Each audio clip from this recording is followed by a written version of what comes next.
ये घटना 4 दिसंबर 2024 की, यानी आज से एक दिन पहले की। ये कहानी दिल्ली की। दिल्ली में एक लोकेलिटी है नायब सराय। यहाँ पर एक गांव में एक परिवार रहता है, जिस परिवार के मुखिया का नाम राजेश कुमार होता है। राजेश कुमार एक एक्स सेना के ऑफिसर थे, जो कि रिटायर हो चुके थे। इनके परिवार में इनकी पत्नी, जिनका नाम कोमल था, और इनकी एक बेटी है जिसका नाम कविता होता है। इनका एक बेटा, इसका नाम अर्जुन होता है। अर्जुन एक बॉक्सिंग का प्लेयर था। इसे बॉक्सिंग करना बेहद पसंद था। खिलाड़ी मिजाज आदमी था। इसकी बहन जो कविता थी, वो भी कराटे में ब्लैक बेल्ट थी और पढ़ने में भी काफ़ी अच्छी थी। इनका परिवार एक हंसी खुशी ज़िंदगी जी रहा था। लेकिन 4 दिसंबर को कुछ ऐसी घटना घटती है, पूरे परिवार की ज़िंदगी ख़त्म हो जाती है। यानी एक साथ एक ही परिवार के 3 लोगों की हत्या होती है। होता कुछ यूँ है कि जो बेटा होता है अर्जुन सिंह अपने घर से सुबह 5:30 बजे निकलता है जॉगिंग के लिए, क्योंकि ये एक बॉक्सिंग का प्लेयर था। इसकी रूटीन थी, ये रोज़ डेली सुबह उठता और पार्क जाता, वहाँ पर रनिंग करता और उसके बाद 1 घंटे की रनिंग के बाद घर वापस चला आया करता था। 4 दिसंबर को भी ये 5:30 बजे अपने घर से निकलता है और पार्क में जाता है। पार्क में जाकर वो वहाँ पर जॉगिंग करता है। जब वो 6:30 बजे अपने घर वापस आता है तो देखता है कि उसके घर में उसकी बहन और उसकी माता पिता की किसी ने हत्या कर दी है। वो फ़ौरन बेतहाशा रोने लगता है और फ़ौरन पुलिस को कॉल करता है, शोर मचाता है। आसपास के लोग भी इकट्ठा हो जाते हैं। पुलिस की एक टीम वहाँ पर पहुँचती है, नायब सराय पुलिस की। वो अब इस कत्ल के मामले की इन्वेस्टिगेशन शुरू कर देते हैं। सबसे पहले उस घर में बारीक से बारीक चीज़ों पर मुआयना करती है पुलिस, एक एक चीज़ को गौर से देखती है। इस बीच पुलिस आसपास के लोगों से पूछताछ भी करती है और ख़ुद बेटे अर्जुन से भी लगातार पूछताछ शुरू कर देते हैं। इस बीच पुलिस घर की एक एक बारीक से बारीक चीज़ों का मुआयना करती है। शुरुआत में पुलिस को ये लग रहा था कि शायद ये लूटपाट का मामला है, लेकिन जैसे जैसे पुलिस की तफ्तीश आगे बढ़ती गई, इस कत्ल से पर्दा उठता चला गया था। होता यह है कि जब पुलिस इस घर का मुआयना कर रही थी तो पुलिस को पूरे घर में कोई भी फोर्सफुल एंट्री का निशान नहीं मिलता है और ना ही घर के अंदर कोई सामान बिखरा होता है। एकदम जिस तरीके से एक क्लीन होता है सब कुछ मामला, उस तरीके से यहाँ पर सब कुछ दिख रहा था। पुलिस बेटे से पूछताछ करती है। बेटे का जब पुलिस बयान नोट कर रही थी, उस वक्त बेटे की जो बात थी, उसमें बहुत सी ऐसी बातचीत थी जो ऊपर नीचे हो रही थी, जिसकी वजह से पुलिस को बेटे के ऊपर शक होता है।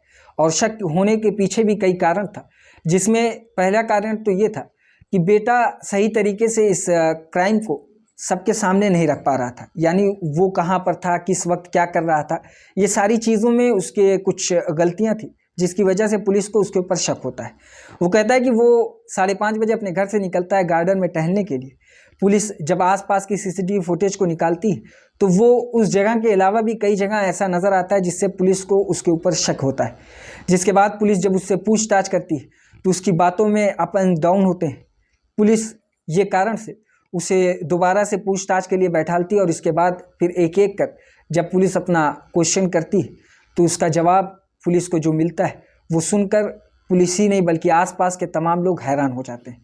असल में वो जवाब ये था कि बेटा आखिर में जाकर ये कबूल करता है कि उसी ने अपने परिवार के लोगों की हत्या की, माँ, पिता और बहन का। हत्या के पीछे का कारण जब पुलिस जानना चाहती है तो एक वजह नहीं बल्कि एक साथ कई ऐसे कारण थे जिसकी वजह से उसने अपने परिवार के लोगों की ही हत्या कर दी थी। कारण जो सबसे पहले था वो ये कि असल में पिता जो थे वो अपने बेटे को पढ़ाई की तरफ खींचना चाहते थे। वो सोचते थे कि उनका बेटा पढ़ाई में आगे बढ़े, लेकिन बेटे को बॉक्सिंग का शौक़ था, जिसकी वजह से अक्सर वो उसे डांटा बोला करते थे। एक तो उसकी नाराज़गी थी, दूसरी चीज़ ये कि पिता अपनी बेटी को, यानी जो कविता थी, उसे ज़्यादा मानते थे। बेटे अर्जुन को ये लगता था कि उसके पिता उसे कम मानते, उसकी बेटी को ज़्यादा मानते, और जायदाद के बंटवारे में उसे ये अंदेशा हो रहा था कि उसके पिता उसकी प्रॉपर्टी उसकी बहन के नाम कर देंगे, जिसकी वजह से उसे अपनी बहन से नफरत हो जाती है। तीसरी वजह ये थी कि कुछ दिन पहले पिता ने, राजेश कुमार ने, अपने बेटे की उसके मोहल्ले वालों के सामने ही पिटाई कर दी थी, जिसके बाद से उसने सबसे पहले अपने दिमाग में ये बात लेकर आया कि वो अपने परिवार के लोगों की हत्या करेगा, जिसके लिए वो कई दिनों से तैयारी करता रहा। सबसे पहले वो अपने पिता का जो चाकू होता है, आर्मी ऑफिसर थे वो, तो उनका जो चाकू होता है उसे चुरा कर रख लेता है, कई दिनों तक उसे अपने पास रखता है। और उसके बाद 4 दिसंबर यानी कल सुबह करीब 5:30 बजे वो सबसे पहले ग्राउंड फ्लोर पर, जहाँ पर उसकी बहन सो रही थी, वहाँ जाता है। और वहाँ जाकर सबसे पहले वो अपनी बहन की गर्दन पे चाकू रखता है, उसे काटता है, और अपने दूसरे हाथ में एक कपड़ा रखा रहता है, जिससे वो उस गर्दन को तुरंत दबाता है ताकि ब्लीडिंग ज़्यादा ना हो। कुछ देर तक पकड़ने के बाद जब ब्लीडिंग रुक जाती है तो फिर वो उसे छोड़कर अपने ऊपर जाता है, फर्स्ट फ्लोर पर। वहाँ पर उसके पिता सो रहे थे, वो अपने पिता की हत्या करता है। सेम उसी तरीके से उनकी गर्दन पे भी कपड़ा रखता है, और जब खून थोड़ा कम बहने लगता है तो फिर उन्हें छोड़ देता है। साथ ही उस वक्त उसकी माता जो कोमल थी वो बाथरूम में थी। जैसे ही वो बाथरूम से निकलती है फ़ौरन वो अपनी माँ के गले पर चाकू रखता है और फेर देता है, जिसकी वजह से माँ की भी मौत हो जाती है। ये तीनों लोगों की हत्या करने के बाद अपने घर से बाहर जाता है, 1 आध घंटा वो टहलता है, और टहलने के बाद जब वो वापस आता है तो वापस आने के बाद पूरी एक भूमिका बनाता है। वो सबसे पहले शोर मचाता है, आसपास के लोगों को इकट्ठा करता है, और ये कहानी बताता है कि वो जॉगिंग के लिए गया था, जब वो वापस आया तो उसके माता और पिता और बहन की हत्या कर दी गई।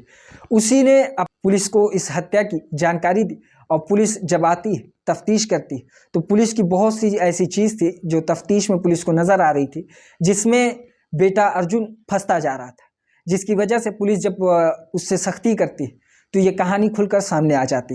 मेन मामला ये था कि पुलिस ने शुरुआत में ही, यानी कुछ ही घंटे में, ये तय पाया था कि इस मामले में किसी भी बाहरी व्यक्ति का हाथ नहीं। उसके पीछे की वजह ये थी कि कोई भी फोर्सफुल एंट्री नहीं थी, और घर के अंदर भी कोई भी सामान या कोई इस तरीके की झड़प नहीं नज़र आ रही थी, जिसकी वजह से पुलिस को ये लग रहा था कोई अंदर ही का व्यक्ति जो इस मामले में शामिल है, और वो कोई और नहीं बल्कि उन्हीं का बेटा निकलता है।